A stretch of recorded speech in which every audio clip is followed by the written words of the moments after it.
নমস্কাৰ এই মুহূৰ্তত লৈ আহিছো এটা বিশেষ খবৰ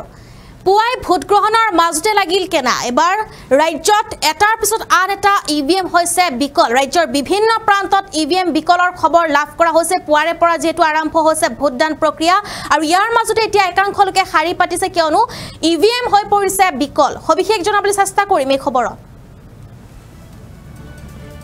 আৰু এবাৰ দক্ষিণ কামৰূপৰ সমৰীয়া সমষ্টিত কেইবাটাও ভোট কেন্দ্ৰত হৈছে ইভিএম বিকল সমৰীয়া সমষ্টিত কেইবাটাও ইভিএম বিকল হৈ পৰিছে খুনতলি সত্ৰ প্ৰাথমিক বিদ্যালয়ত ৩২ নং সু শাখাৰ ভোট কেন্দ্ৰত ইভিএম বিকল হৈ পৰিছে ইপিনে ১০৩ নং কালাতলি প্ৰাথমিক বিদ্যালয়ৰ বাও শাখা ভোট কেন্দ্ৰটো ইভিএম বিকল হৈ পৰিছে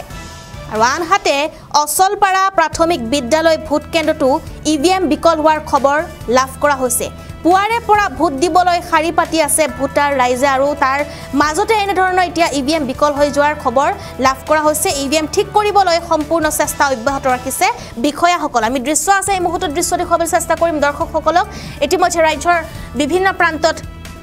ইভিএম বিকল হোৱাৰ খবৰ এতিয়া লাভ কৰা গৈছে আৰু তাৰে পৰিপ্ৰেক্ষিতত এতিয়া ইভিএম ঠিক কৰাৰ বাবে ব্যৱস্থা গ্ৰহণ কৰা হৈছে দক্ষিণ কামৰূপৰ সমৰীয়া সমষ্টিত কেইবাটাও ভোট কেন্দ্ৰত হৈ পৰিছে ইভিএম বিকল খুনতলি সত্ৰ প্ৰাথমিক বিদ্যালয় ৩২ নং সু শাখাৰ ভোট কেন্দ্ৰত ইতিমধ্যে যেটো ৩৮টা ভোটদানৰ পিছতে ইভিএম বিকল হৈ পৰিছে ৩৮টা ভোটদানৰ পিছতে এনেদৰে ইভিএম বিকল হৈ পৰিছে আৰু যাৰ পিছতে এনেদৰে একাংশ লোকে হাৰি পাতিব লগা হৈছে ইপিনে ১০৩ নং কালাতলি প্ৰাথমিক বিদ্যালয়ৰ বাও শাখা ভোট কেন্দ্ৰত ইভিএম বিকল হৈ পৰিছে আনহাতে অচলপাৰা প্ৰাথমিক বিদ্যালয় ভোট কেন্দ্ৰটো ইভিএম বিকল হোৱাৰ খবৰ লাভ কৰা গৈছে আৰু পুৱাৰে পৰা ভোটদান কৰিবলৈ যেটো হাৰি পাতি থিয় হৈ আছে যদিও কেন্দ্ৰসমূহত ভোট দিব পৰা নাই এই সকল ভোটাৰ ৰাইজে ইপিনে ইভিএম ঠিক কৰিবলৈ সম্পূৰ্ণ চেষ্টা অব্যাহত ৰাখিছে বিষয়াসকলে আমি দৃশ্য এই মুহূৰ্তত দেখুৱাই আছো আৰু এনেদৰে যেটো এবাৰ ইভিএম বিকল হৈ পৰিছে কিয়নো ৰাজ্যত কেইবাটাও প্ৰান্তত ইভিএম বিকল হোৱাৰ খবৰ এতিয়া লাভ কৰা হৈছে সকলোৱে পুৱাৰ ভাগৰ পৰা তেওঁলোকে হাৰি পাতি আছিল ভোটদান কৰিবলৈ কিন্তু তাৰ মাজতে এনেদৰে এতিয়া ইভিএম বিকল হৈ যোৱাৰ খবৰ লাভ কৰা হৈছে ইতিমধ্যে ৩৮টাকৈ ভোটদান সম্পন্ন হৈ উঠাৰ পাছতে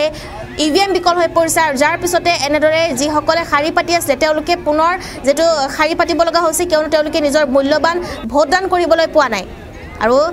এই সকল লোকে এনেদৰে এতিয়া হাৰি পাতিছে কিয়নো ইভিএম হৈ পৰিছে বিকল আৰু আজি তৃতীয় পৰ্যায়ৰ নিৰ্বাচন আৰু তৃতীয় পৰ্যায়ৰ নিৰ্বাচনতো হে একে কাহিনী হে একে ঘটনা কিয়নো প্ৰথম পৰ্যায়তো একে ঘটনা সংঘটিত হৈছিল ইভিএম বিকল হৈছিল দ্বিতীয় পৰ্যায়ৰ নিৰ্বাচনতো ইভিএম বিকল হৈছিল আৰু আজি তৃতীয় পৰ্যায়ৰ নিৰ্বাচন অৰ্থাৎ আজি অন্তিম পৰ্যায়ৰ নিৰ্বাচন ৰাজ্যত আৰু এই অন্তিম পৰ্যায়ৰ নিৰ্বাচনতো কিন্তু ইভিএম বিকল হোৱাৰ খবৰ এতিয়া লাভ কৰা হৈছে ৰাজ্যৰ বিভিন্ন প্ৰান্তৰ পৰা ইভিএম বিকল হোৱাৰ খবৰ লাভ কৰা হৈছে এই মুহূৰ্তত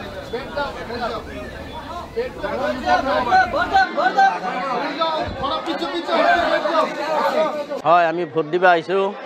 ভোট কেন্দ্ৰত আমি লাইন পাতি হাৰি পাতি থিয় হৈ আছো কিন্তু ভিতৰৰ পৰা কোনো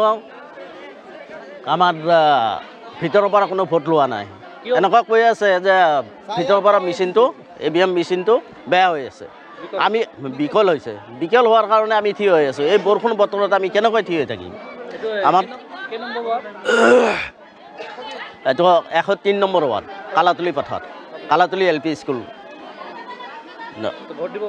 ভোট দিব পৰা নাই থিয় হৈ আছো গাত জ্বৰ আছে জ্বৰ লৈ থিয় হৈ আছো আমি আহিছোঁ ৭:৩০ আমি ৭:৩০ আহিছোঁ আহি পেলাই ইয়াতে থিয় হৈ আছোঁ লাইন পাতি এতিয়া বৰষুণৰ বতৰত আমি কিমান সময় বেমাৰ গা লৈ এতিয়া থিয় হৈ থাকিম কিবা ব্যৱস্থা এটা কৰক যাতে আমাৰ সোনকালে ভোটখিনি দিব পাৰোঁ আমি